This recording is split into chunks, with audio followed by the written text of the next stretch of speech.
श्रीमद् देवी भागवत महापुराण द्वितीय स्कंद। राजा परीक्षित की मृत्यु। राजा परीक्षित ने राज्य का भार उत्तम सेवकों को सौंप दिया और बहुत शीघ्र एक 7 मंजिल के ऊंचे भवन में रहने की भली भांति व्यवस्था की। वे मंत्रियों के साथ उसी भवन में ऊपर जाकर रहने लगे। रक्षा करने के लिए मणि और रक्षा करने के लिए मणि मंत्रक्ष जानने वाले अनेक प्रसिद्ध पुरुषों की नियुक्ति हो गई। इसके बाद महाराज परीक्षित ने गौरमुख नाम वाले मुनि को भेजा। भेजने का अभिप्राय यह था कि ये गौरमुख जी जाकर के मुनि को प्रसन्न करें और बार बार कहें कि परीक्षित हमारा सेवक है और उसका अपराध क्षमा करें। साथ ही राजा परीक्षित सुरक्षित रहने के लिए अपने आसपास मंत्र सिद्ध ब्राह्मणों को भी रखने लगे। ऐसा कड़ा प्रबंध था कि उस अत्यंत सुरक्षित भवन में कोई भी नहीं जा सकता था। कोई एक कश्यप नाम का श्रेष्ठ ब्राह्मण था। उसने सुना कि राजा परीक्षित को श्राप लग गया है। उसे धन प्राप्त करने की इच्छा थी। मुनिवर कश्यप मंत्र शास्त्र का पूर्ण विद्वान था।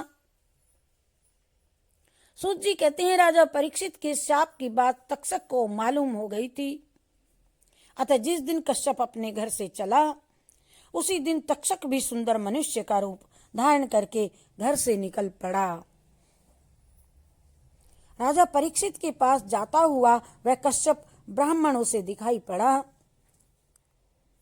तब तक्षक ने उस मंत्रविद ब्राह्मण से पूछा, महाराज आप इतनी उतावली के साथ कहाँ जा रहे हो, बताओ।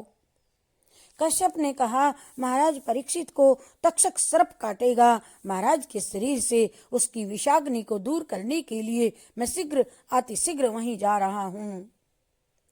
यदि अभी राजा की आयु होगी तो मैं उन्हें अवश्य जीवित कर दूंगा। तक्षक बोला, ब्राह्मण वह तक्षक मैं ही हूं जो परीक्षित को डसने के लिए जा रहा हूं। राजा परीक्षित को मैं ही अपनी विषाग्नि से भस्म करूंगा। तुम वापस लौट जाओ ब्राह्मण,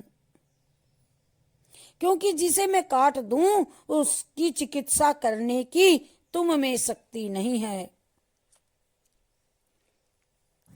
यदि तुम मेरे काटे हुए महाराज परीक्षित को जिलाने को जा रहे हो तो पहले अपना मंत्र बल मुझे दिखाने की कृपा करो।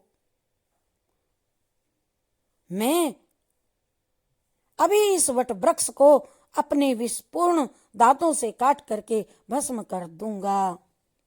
तो कश्यप ने कहा, सर्पराज तुम्हारे काटे या जलाए जाने पर भी मैं इसे फिर हरा भरा कर दूंगा।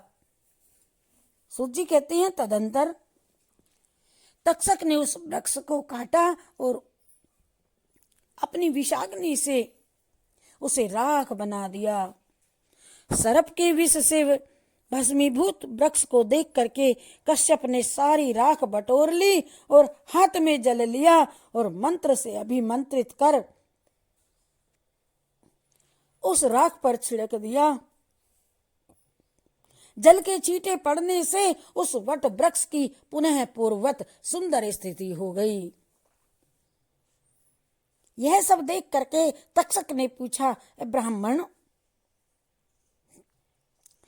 पंडित तुम इतना परिश्रम क्यों करते हो? तुम्हें जो अभिलाषित वस्तु हो बताओ, मैं तुम्हें अभी दे देता हूं।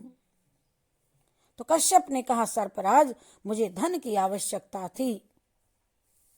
तक्षक बोला, द्विजवर तुम्हें राजा से जितना धन पाने की इच्छा हो वह मुझसे ले लीजिए। उसे लेकर तुम अपने घर चले जाओ, इससे मेरी भी सफलता स्थिर रह जाएगी। अर्थात जितनी मुद्रा धन तुम्हें चाहिए वह ले जाओ, हमारी भी सफलता स्थिर रह सकेगी। सूत जी कहते हैं, परमार्थ के महत्व को जानने वाले कश्यप ने तक्षक की बात सुन करके कर्तव्य के विषय में बार बार विचार किया। उस प्रकांड विद्वान कश्यप ने ध्यान धर के देखा तो उसे पता लगा कि राजा की आयु समाप्त हो गई है। ध्यान से यह निश्चित जान लेने पर धर्मात्मा कश्यप तक्षक से धन लेकर के घर को लौट गया। कश्यप को घर लौटा करके 7वें दिन राजा परीक्षित का प्राण हरने के लिए तक्षक बड़ी उतावली से के साथ में हस्तिनापुर को चला। तक्षक ने अपने पास रहने वाले बहुत से नागों को तपस्वी के रूप में राजा के पास में भेजा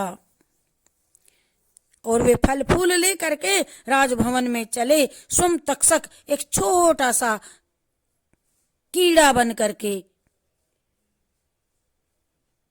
फल में बैठ गया। फल में बैठा पहरेदारों ने तपस्वियों को देख करके उनके आने का कारण पूछा। तपस्वी वेशधारी सर्पों ने कहा, हम लोग महाराज का दर्शन करने के लिए तपोवन से आए हैं। और द्वारपालों ने राजा का जो आदेश था वह सुना दिया और कहा, हमारी समझ से आज आप लोगों की महाराज से भेंट नहीं हो सकेगी, अर्थात आप वापस चले जाइए। अतः आप सभी कल इस राजभवन में पधारने की कृपा करें। तब ब्राह्मणों ने द्वारपालों से कहा कि ये फल फूल और जल हम ब्राह्मणों के आशीर्वाद हैं, तुम इनको तो राजा के पास पहुंचा दो।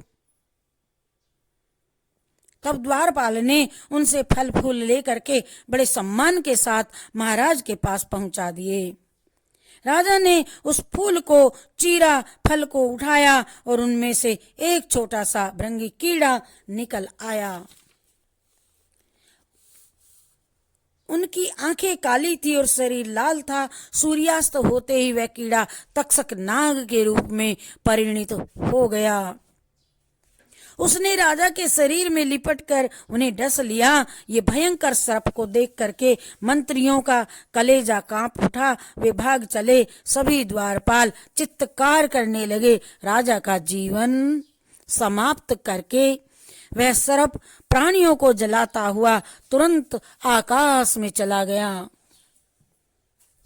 प्राण निकल जाने पर जले हुए वृक्ष की भांति राजा परीक्षित धड़ाम से पृथ्वी पर गिर पड़े और उनकी मृत्यु देख करके सब लोगों ने करुण विलाप आरंभ किया। हरि शरणम हरि शरणम हरि शरणम हरि शरणम।